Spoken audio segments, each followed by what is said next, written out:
Okay, now we made it here. See, I kind of cut short. Kind of my junk room. There's me. I got a few green tomato plants to grow on. I did used to grow a bunch of stuff in here, but anyhow, there's my fishing buoys, they call them. Here in North Carolina, we can't use jugs for catfish, so I use those buoys. Quite invention there.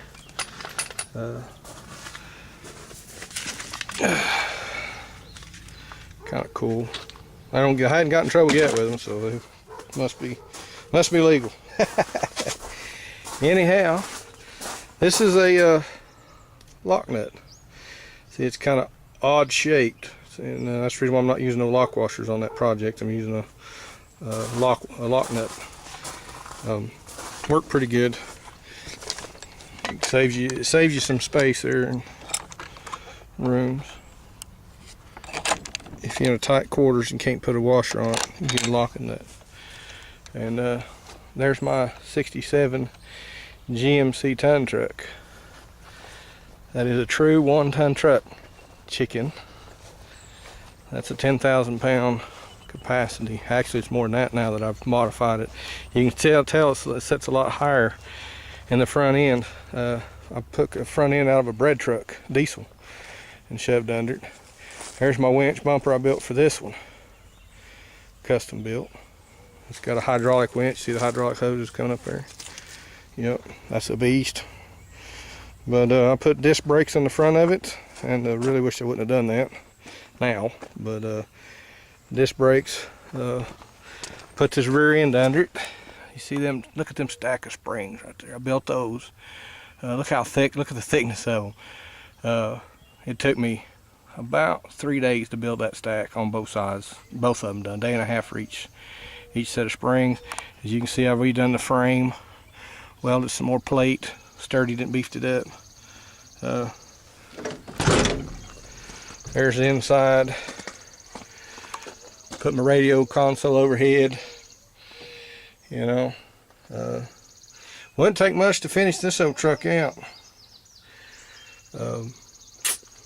And I'll get started on him. Blaine's like he wants it. Put a fifth wheel in the back. Well, not a fifth wheel, a gooseneck. I ain't gonna crawl up in there. I'll show it to you someday. This little box back here has got all my hydraulics in it. I'll open it up some other day. I built my tailgate. Well, actually, I built the whole bed. The whole bed I built. It's teak wood, a little heavy. Never got back to finishing it. Like so many reality projects, you know, when you're having to drive them and work on them, you usually wind up driving more of them than you are working on them. But that's a custom rear bumper I built for it. Didn't have time to do a really good job on it, but I overloaded the receiver. You can see it's bent downhill. Put the gas tank in the rear. Stuff like that. I mean, just, you know, use your head. Reality, man. Gosh. Do so much. My tips, chicken, you like those? Oops, got a bunch of bees there. Those tips right there are cut from a drive shaft. So I made my own exhaust tips out of a drive shaft. They wanted so much for me. I think it's $50 a piece for the chrome ones, and I'm like, I ain't paying that. So I took me a big drive shaft, cut it, made my own tips. Called them echo chambers. Aluminum fuel tank. Took it out of a wheel packer for asphalt. But hopefully this spring coming up, after we get through the summer, and I can get back on him and get started. Get him back on the road, because he is a novelty piece. We call him Grumpy. This is the Grumpy truck. 67 GMC ton, 1 ton. Oh, I'll show you the, that's why I opened the door up. I'm going to show you the sticker. Can you see that? Let's see if we can get it here. There he is. 10,000 vehicle gross rating. That's a ton. Now some of these come out 9,000. Those are 3/4 tons. This is a true 1-ton truck. That's where the gas tank used to be. Let's see. Can I see it? There we go. I filled that in. I got to go back and rework it. Eventually, I'm gonna cut it all out and put my electric antenna. But anyhow, put the lights on top. It didn't come out with lights on it. I put those on there.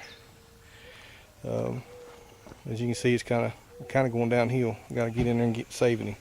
Or he's going to be like that Nova.